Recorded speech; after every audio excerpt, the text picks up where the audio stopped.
Pasito tum tum, pasito tum tum, pasito tum tum, pasito tum tum, pasito tum. Blackkklansman is the true story of Ron Stallworth, a black detective in the 70s who infiltrates inside of a Ku Klux Klan disguised as a white man with the help of his white partner to represent him. As a concept, it sounds more like a comedy if Eddie Murphy and Owen Wilson were playing them, but it's actually a very serious, uncomfortable, and challenging mirror reflection of America's past history of racism.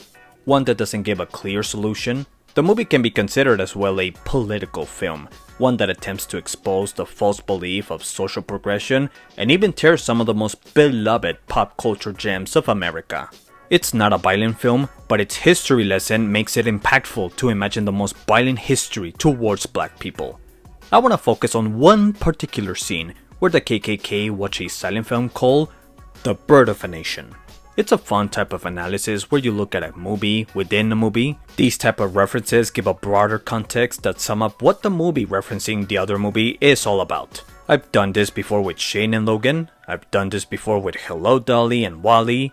Now, it is time to ask the same question that I asked before. What is The Birth of a Nation's place in Blackkklansman? A little feedback about the director Spike Lee. He's had a long reputation of making race-related films concerning African Americans. In one hand, he likes to show their normal day life. On the other hand, he can get controversial when tackling racism towards African Americans. As a cop buddy film, we get a close look at how each duo has to deal with racism in a different way. For Flip is pretending to be racist and ignore his Jewish heritage. I'm Jewish, yes, but I wasn't raised to be.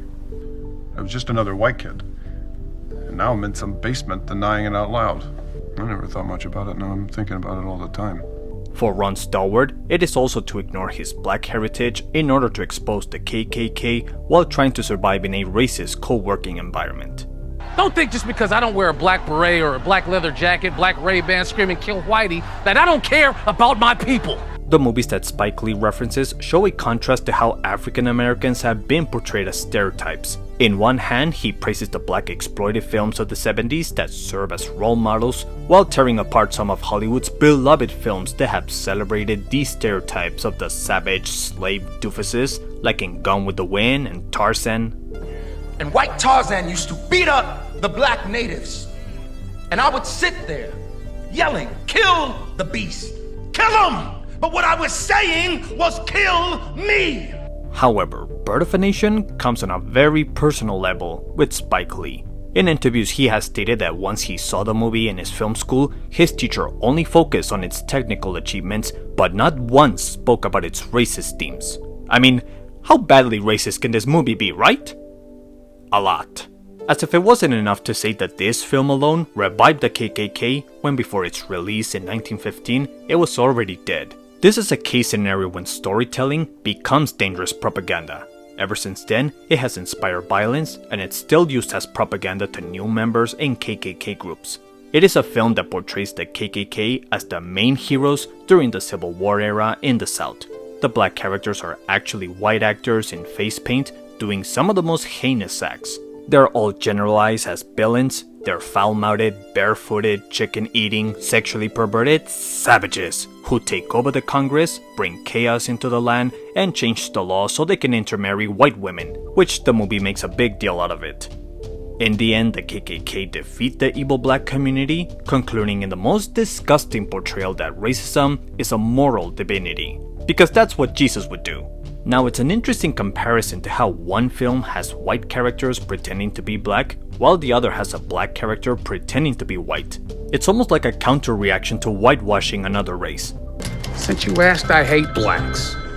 I hate Jews, Mexicans and Irish, Italians and Chinese, and anyone else really that doesn't have pure white Aryan blood running through their veins. Whenever the film is mentioned in Blackkklansman, it is to contrast the effect that it made on both sides. For the KKK, it has empowered them. For the black community, it has brought them pain and suffering.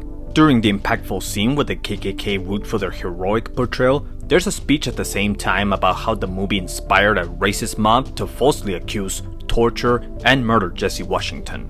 One of the reasons they had done that to Jesse was a movie. call Birth of a Nation. To this day, the film has become a guilty pleasure for Hollywood. It is despised for its social message, but it's still praised for being a pioneer to the film industry. The way movies are made to look epic, cinematic, with thousands of extras, it's all because of Birth of a Nation. But that leads to another question. Should these type of films be banned and forgotten? Well, no. Even though it is a heinous movie, it is necessary to preserve it. It's a piece of history that demonstrates our past flaws, how it was a norm back then, and what can we learn from it.